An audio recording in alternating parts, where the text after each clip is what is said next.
तो हाँ जी, आपने मुझे 2 कुंडलियाँ भेजी हैं, लड़के और लड़की की। और कुंडली मिलान के लिए भेजा है कि विवाह का सुख कैसा रहेगा। कुंडली मिलान आपने करनी है कि विवाह करता हूँ या नहीं, करूँ या नहीं। अब आपने आपका देखो जी, विवाह क्योंकि आपकी उम्र भी हो चुकी है, 37-38 साल उम्र हो चुकी है। आपका अभी तक विवाह नहीं हो चुका, नहीं अभी तक हुआ। 37-38 साल उम्र हो चुकी है और आपने पहले भी कुंडली मेरे से बनाई है कुछ महीने पहले। अभी आप दोबारा क्योंकि मैच करा रहे हैं, पहले भी शायद आपने होगा मैच कराया होगा, अभी भी मैच करा रहे हैं कि वाह इस लड़की से करूँ या ना करूँ। अब ये जो कुंडली यहाँ पे बना रखी, क्योंकि आपने मुझे बोला था आपकी जानकारी शो नहीं करनी, इसलिए आपकी मैं वो डिटेल नहीं दिखा रहा यहाँ पे। अब ये जो कुंडली यहाँ पे बना रखी है आपकी कुंडली है। अब देखो जी, पहले तो आपकी कुंडली में बात करेंगे और यहाँ पे जो है सवाल है कि विवाह करना या नहीं। जब कुंडली मिलान होती है 3-4 पॉइंट नोट किए जाते हैं। पहला तो ये होता है कि गुण कितने आ रहे हैं। दोनों में मैंने गुण देखा है, 36 गुण होते हैं टोटल और कम से कम 18 गुण चाहिए, इससे गुण कम नहीं होते कहते हैं। ठीक है चलो, अब आपके दोनों के 36 में से गुण आ रहे हैं, 21 गुण आ रहे हैं। चलो ठीक है, गुण मतलब ठीक है।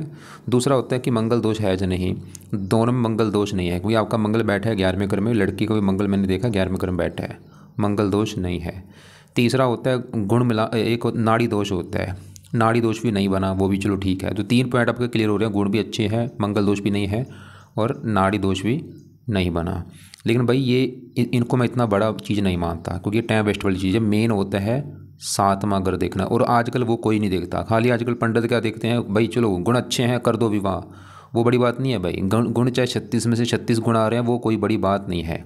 मैंने क्या बोला, मेन है 7वां घर देखना कि लड़के लड़की का 7वां घर कैसा है, 7वें घर में कौन से ग्रह बैठे हैं, 7वें घर का मालक कैसा है, क्योंकि 7वां घर पति पत्नी का होता है।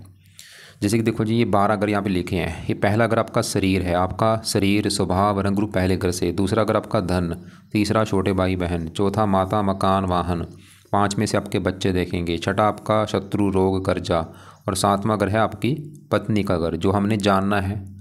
8वें घर से उम्र देखेंगे, 9वें घर से भाग्य आपका, 10वां घर काम काज, 11वां घर आमदनी लाभ, 12वें घर से आपके खर्चे। तो हमने जो भी कुछ देखना है वो घर देखना है, क्योंकि हमने अभी क्या देखना है, विवाह के बारे में जानना है, पत्नी के बारे में जानना है। तो मैंने अभी आपको क्या बोला है, अभी वो 3 चीज़ें तो मैंने चलो क्लियर कर दी, लेकिन अभी दोनों लड़की लड़की का मैं 7वां घर देखूँगा कि 7वें घर दोनों के कैसे हैं, 7वें घर के मालक कैसे हैं। अब आपका ये पहली कुंडली की बात करेंगे, तो आपकी कुंडली में जो 7वां घर बना है पत्नी का घर, तो अब आपकी पत्नी के मालों बारे में हमने जानना है। पत्नी का घर है 7वां, और फार्मूला होता है घर का मालक देखो। 7वें घर में देखो क्या लिखा है, 12 लिखा हुआ है। 12 है मीन राशि, इसका मालक गुरु देखना पड़ेगा मुझे भाई, कि गुरु कुंडली में अच्छा है या बुरा है। अच्छा मतलब अगर उच्च का है, अपने घर में है, दोस्त के घर में, अच्छे घर में बैठा है, तो गुरु अच्छे फल देगा। अगर गुरु खराब है, मतलब 6ठे 8वें 12वें घर में हुआ नीच का, वो खराब फल देगा।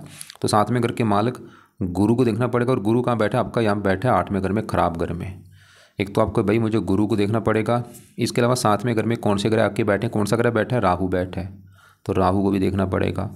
और जो लड़के होते हैं, लड़कों की कुंडली में शुक्र पत्नी का कारक होता है, तो शुक्र को भी देखना पड़ेगा।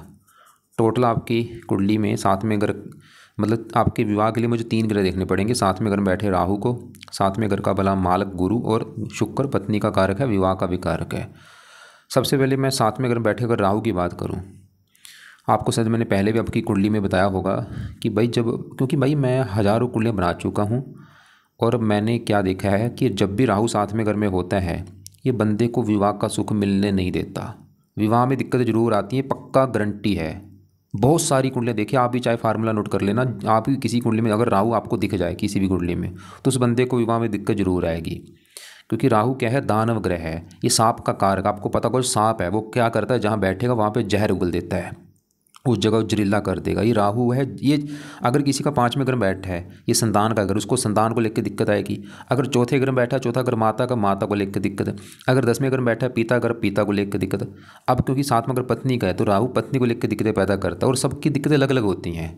जैसे आपका भी राहु बैठा है, सबकी दिक्कतें क्या होती हैं, जैसे कईयों का तो ये डिवोर्स करा देता है, कईयों का विवाह होता नहीं, कईयों का विवाह काफ़ी देरी से होता है, 35-40 साल के बाद, कईयों का मान लो विवाह जल्दी भी होगा। चलो मान लो कोई ऐसा मेरे पास आया जिसका विवाह 25 साल में हो चुका है, लेकिन उसका पति पत्नी में रोजाना लड़ाई झगड़े होते रहेंगे, तो राहु मतलब सबकी दिक्कतें अलग अलग होती हैं। कईयों का या तो डिवोर्स, वैसे ज़्यादा मैंने देखा है ये डिवोर्स करा देता है। पहले विवाह में सुख नहीं मिलता, दूसरे विवाह में सुख मिलता है। पहले में विवाह में राहु डिवोर्स करा देता है, या डिवोर्स ना भी हुआ तो पति पत्नी में लड़ाई झगड़े होते रहते हैं, या विवाह काफ़ी देरी से होता है 35-40 साल के बाद, या विवाह से पहले जो रिश्ते होते हैं वो टूट जाते हैं। मतलब अगर आपका भाई अभी तक विवाह नहीं हो चुका, क्योंकि आपका विवाह देखो अभी आपकी उम्र भी 37-38 साल हो चुकी है, तो वो कारण है आपका विवाह ना होने का ये राहु ग्रह, जो कि साथ में अगर पत्नी घर में बैठा है। अब सवाल कि राहु ऐसा क्यों कर रहा है, आपका विवाह क्यों नहीं होने दे रहा। आपका सवाल ये भी होगा भाई आपका जो राहु आपका कोई दुश्मन नहीं है। ऐसा नहीं कि आपके साथ ये दुश्मनी पैदा कर रहा है, दुश्मनी निकाल रहा, नहीं, ये आपके बस कर्मों का आपको फल दे रहा है। मतलब जिसमें साथ में घर में जिसका राहु बैठा है उन लोगों को विवाह में दिक्कतें क्यों आती है, सवाल ये भी। अब सुनो, अगर आपके विवाह में दिक्कतें आ रही हैं, क्यों कारण है, क्योंकि आपने पिछले जन्म में किसी लेडीज़ को दुख दिया है, किसी लड़की को, स्त्री को दुख दिया है आपने। दुख हो सकता है बड़े लेवल पे दिया हो, जैसे उसकी डेथ कर दी है, या उसको वैसे कष्ट दिया, मारा पीटा है, या उसका सुहाग उजाड़ दिया है, कुछ ना कुछ दिक्कत दी है आपने किसी लड़की को, और उस लड़की की वजह से वो बद्दुआ अभी आपके ऊपर है, उसकी वजह से आपका विवाह का सुख नहीं मिल पा रहा। एक तो आपका विवाह नहीं हो पा रहा, अगर विवाह हो भी गया भाई ये राहु आपको विवाह में दिक्कतें पैदा करेगा, आपको पति पत्नी बनेगी नहीं। और आप खाली जो मर्जी दुनिया की, मैं बोल रहा हूँ चाहे हूर पर ही ले आओ, जो मर्जी लड़की लेके यहाँ पे उठा दो, अगर आप बोले ना कि भाई इस लड़की से मैचिंग हो रही है, इससे हो रही मैचिंग, भाई मैचिंग क्या है, वो टाइम वेस्ट वाली चीज़ें हैं। राहु मैंने बता दी ना साथ में अगर बैठा है, जो मर्जी दुनिया की भोली लड़की ले, जो मर्जी लड़की ले, विवाह में दिक्कत आनी है। क्यों आनी है, राहु बैठा है साथ में घर में, और ये दिक्कत आपकी वजह से आएगी, आप पैदा करेंगे दिक्कत। आप छोटी छोटी बातों पे बहाने बनाएंगे, लड़की से लड़ेंगे जो आपकी आएगी पत्नी, कि तूने ऐसा क्यों कर दिया, ऐसा। ये राहु बनाने का कारण, मतलब आप नहीं करेंगे, राहु आपका ऐसा सर्कल बना देगा कि पति पत्नी में लड़ाई झगड़े होंगे, ये कन्फर्म है। तो आपको मेरी बात समझ आ रही होगी, ये दोष क्यों बना है। एक तो कारण है पिछले जन्म में किसी औरत को दुख दिया आपने, उसकी वजह से दोष बना है। और आपकी विवाह में जो दिक्कतें भी आ रही हैं या आगे भी आएंगी वो राहु कारण होगा। गुण मैं फिर बोल रहा हूँ 36 में, अगर 36 गुण भी यहाँ पे रख दूँ मैं कि 36 में 36 गुण आ रहे हैं भाई, तब भी दिक्कत आनी है, राहु दिक्कत देगा। लेकिन अभी क्या बोला था, साथ में घर में जो 12 लिखा, माल गुरु भी देखना पड़ेगा। चलो हो सकता गुरु अच्छा हो, लेकिन बुरी बात क्या है, गुरु भी आपका खराब है भाई। क्यों खराब है, वो 8 में घर बैठा है। एक बात और समझो, राहु जो है तो 7वां घर, और यहाँ पे जो गुरु का घर है, और राहु जो है गुरु को अपना दुश्मन मानता है। चलो यहाँ पे राहु अगर उच्च राशि में होता या दोस्त की राशि में होता फिर भी चलो काम चल जाता है। अभी देखो दुश्मन का घर, गुरु का घर है, दुश्मन मानता है गुरु को अपना। तो राहु, वैसे भी राहु जैसे मैंने बोला जहाँ बैठता है उस घर को ख़राब करता है, और बैठा भी दुश्मन के घर में है। अब एक तो आपको भाई सीधी सी बात है, राहु के उपाय करने पड़ेंगे अगर आपको पत्नी का सुख चाहिए, विवाह का सुख चाहिए। गुरु के भी मैं बात मत करता, पहले राहु की बात करेंगे कि राहु को सही कैसे किया जाए, क्या। और यहाँ पे एक बुरी बात क्या कि आपके ऊपर देखो राहु की दशा भी चल रही है, जो आपको पत्नी का सुख मिलने नहीं दे रहा। ऐसा नहीं कि राहु खाली पत्नी को लेकर दिक्कतें दे रहा है, ये और भी दिक्कतें दे रहा है, क्योंकि सातवां ग्रह डेली की इनकम का है, आपकी डेली की इनकम को लेकर दिक्कतें, और इसकी दृष्टियाँ भी हैं 5वीं 11वें घर के ऊपर। काम काज में दिक्कतें, लगन को देखा आपकी हेल्थ खराब, स्ट्रगल, चिंता, भाग दौड़।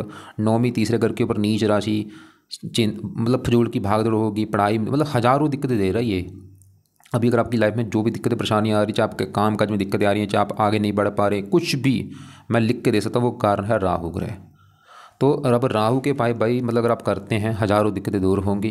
क्या क्या उपाय है, पहला जो उपाय है, आप राहु के मंत्र सिद्ध करो एक बार। तो 18,000 मंत्र है, चाहे 18,000 कर लो, चाहे इसको 2 गुना ज़्यादा कर लो, चाहे 4 गुना ज़्यादा कर लो, लेकिन कम से कम पहले 18,000 करो, एक साथ ज़्यादा मत करो। तो ये संकल्प लेना शनिवार के दिन, जो भी शनिवार आएगा। संकल्प कैसे लेना, आप ये बोलना कि हे राहु देवता जी, मेरा नाम ये है, जात ये है, गोत ये है, आपकी चल रही है मेरे ऊपर बड़ी महादशा, और आप मेरी कुंडली में 7वें घर में बैठे हैं, जो कि है पत्नी का घर।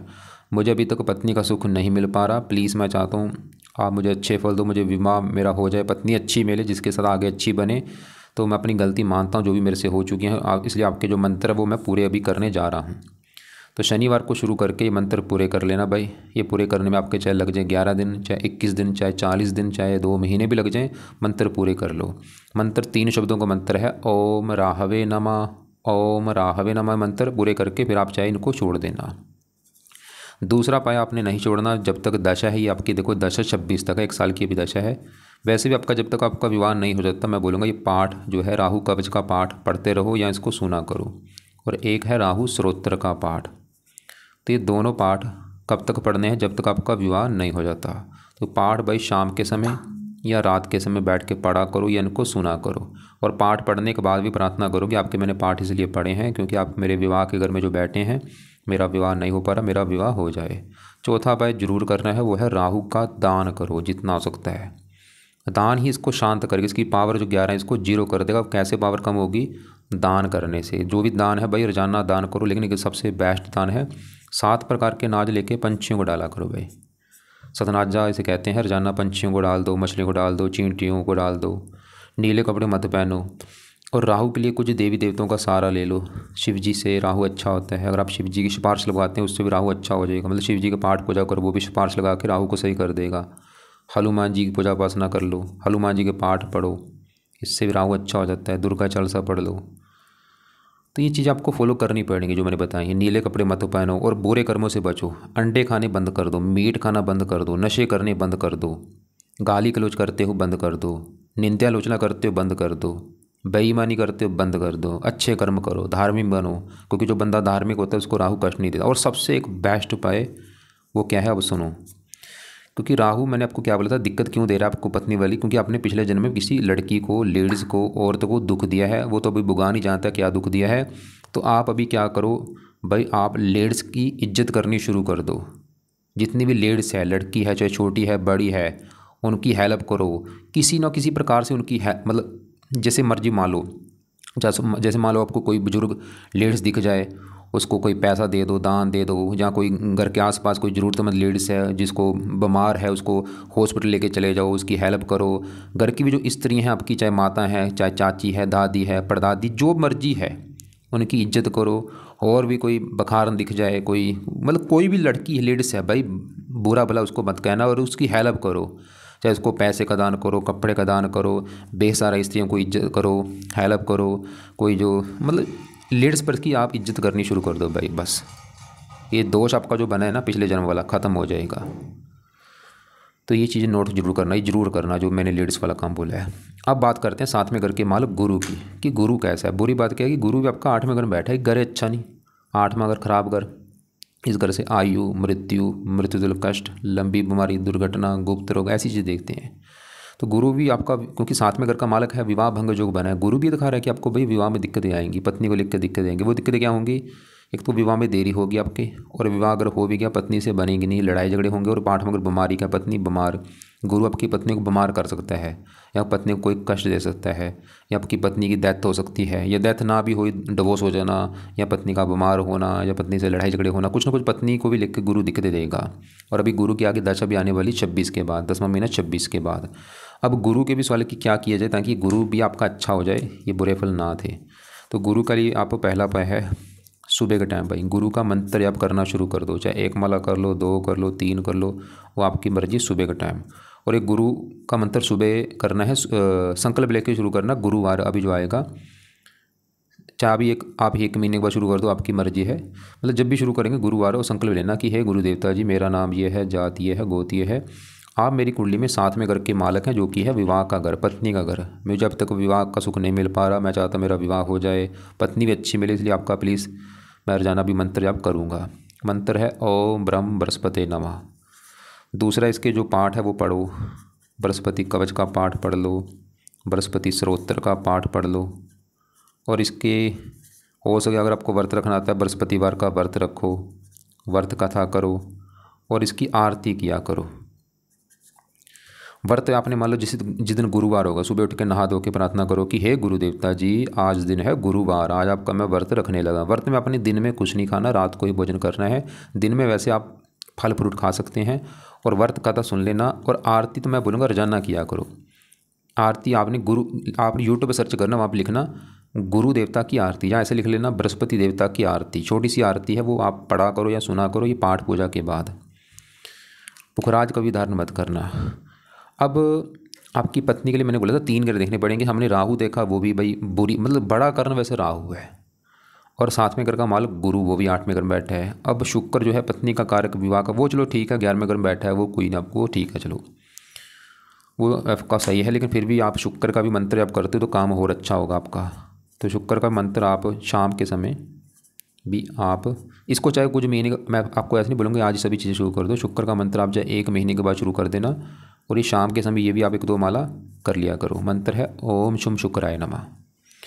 तो आपकी भाई कुंडली अभी हमने देखी कि विवाह के रिगार्डिंग आपकी कुंडली भाई बिल्कुल ख़राब है, क्योंकि 7वें घर में राहु बैठा है और 7वें घर का माल गुरु वो भी 8वें घर बैठा है। 2 कारण बन चुके हैं बड़े। अब आपकी मैं जो आपने लड़की कुंडली भेजी है उसकी भी हम 7वें घर में देखेंगे कि उसका 7वां घर कैसा है। तो उसकी डिटेल के हिसाब से, उसकी डिटेल मैंने शो नहीं की यहाँ पे, उसकी ये कुंडली निकली है। अब इसकी भी कुंडली में, लड़की की कुंडली में 7वां घर देखना पड़ेगा कि 7वां घर में कौन से ग्रह बैठे हैं। तो 7वें घर में कोई ग्रह नहीं बैठा, लेकिन 7वें घर में 12 लिखा। माल गुरु देखना पड़ेगा इसका कि गुरु लड़की का अच्छा है या बुरा। गुरु इसका यहाँ बैठा है भाई, ये देखो दूसरे घर में, और देखो गुरु के साथ कई ग्रह बैठे हैं, आपको दिख रहा होगा यहाँ पे राहु बैठा है, शुक्र बुध सूर्य, 4-5 ग्रह बैठे हैं यहाँ पे। सवाल कि गुरु अच्छा है या बुरा है। गुरु है तो अच्छा, क्योंकि चलो घर ठीक है, कोई ऐसा ख़राब घर नहीं है, लेकिन गुरु वहाँ पे देखो आपको दिख रहा होगा राहु के साथ बैठा है। गुरु 25 डिग्री का है, राहु 21 डिग्री। एक दोष बना, इसे कहते हैं चंडाल दोष। मतलब राहु क्या करेगा, गुरु को खराब कर रहा है।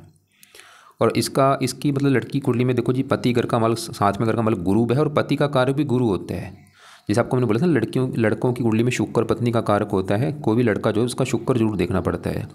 ऐसे कोई भी जो लड़की है उसका गुरु जरूर देखना पड़ता है, क्योंकि वो पति का कारक है। अब यहाँ पे देखो ये 7वें घर का मालक गुरु भी है, और वैसे भी गुरु पति का कारक है, जो कि राहु से पीड़ित है।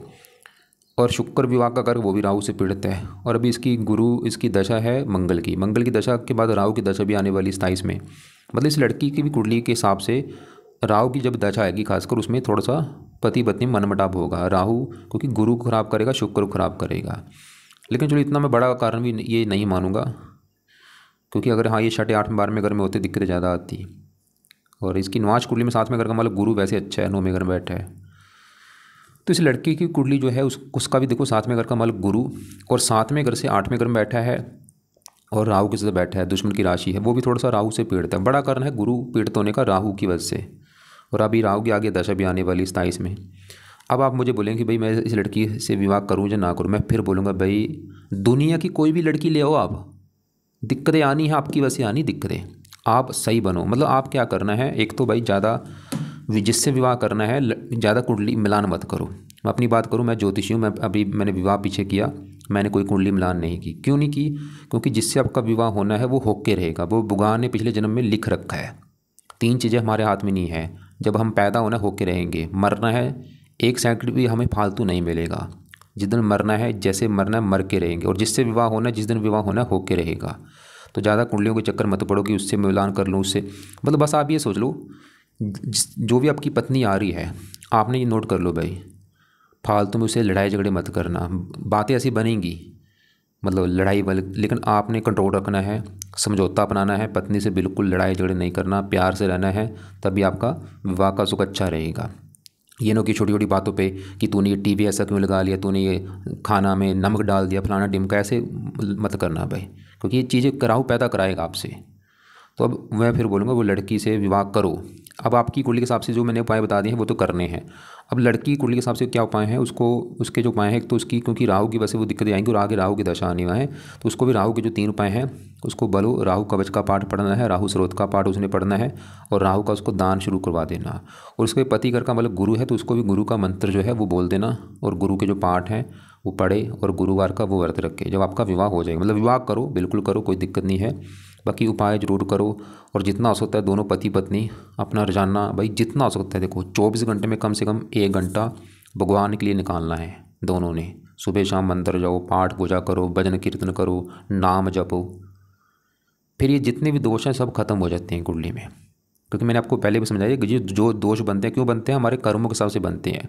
लेकिन एक कर्म ऐसा जो सभी कर्मों को ख़त्म कर देता है, वो है भगवान का भजन कीर्तन। इसमें इतनी शक्ति है, जितने भी हमारे बुरे कर्म हमारे से हुए हैं सभी धुल जाते हैं, ख़त्म हो जाते हैं।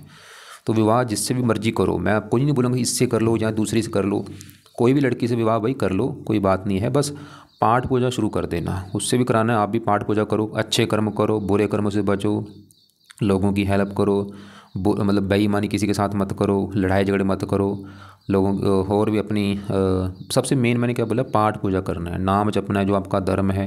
देखो जो कुंडली के हिसाब से उपाय है वो तो आपने दोनों ने करने हैं। आपके भी जो मैंने ये राहु गुरु के उपाय बोले हैं या शुक्र के, वो तो करने हैं आपने। लेकिन जो लड़की है उसके भी जो उपाय होंगे वो उससे करवा लेना। अभी उसकी मंगल की दशा है, लेकिन वो आगे जो राहु की दशा आएगी, क्योंकि राहु दान वगैरह है, दिक्कतें देता है, लेकिन ऐसे नहीं बोलूँगा राहु उसको बिल्कुल बुरे फल देगा। और बाकी राहु की अगर पाए करती दिक्कतें ज़्यादा नहीं आएंगी।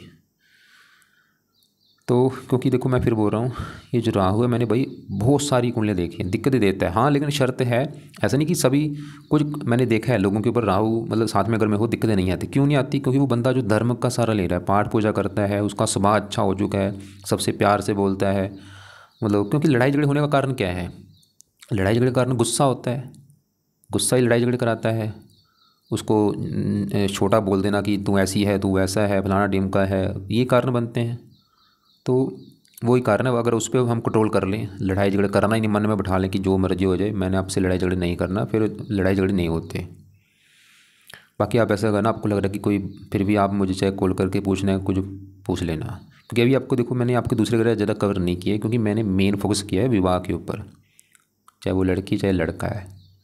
और बाकी आपका बड़ा बड़ा कारण ये मैंने बोला राहु है, और साथ में दूसरा कारण ये गुरु। अभी गुरु के आगे दशा भी आनी है आपकी, लेकिन दोनों में बड़ा कारण ये राहु है। गुरु भी चलो कोई बात नहीं, लेकिन राहु बड़ा कारण है। और इस घर के ऊपर चंद्रमा की दृष्टि, वो कोई बात नहीं, बुध आपका चलो अच्छा है, शनि ठीक है, शुक्र सूर्य ठीक है, मंगल भी आपका नीच का है। हनुमान जी का पाठ करोगे उससे मंगल भी अच्छा होगा, राहु भी अच्छा होगा, कई ग्रह अच्छे होंगे आपके। तो चाहे आप मुझे एक बार अगर कोई लगता है कि भाई कॉल करके पूछना है, कॉल करके पूछ लेना। विवाह के लिए मैं मना नहीं करूँगा, विवाह करो, लेकिन मैंने क्या बोला है, पाठ पूजा जरूरी है, धर्म का सहारा लेना जरूरी है।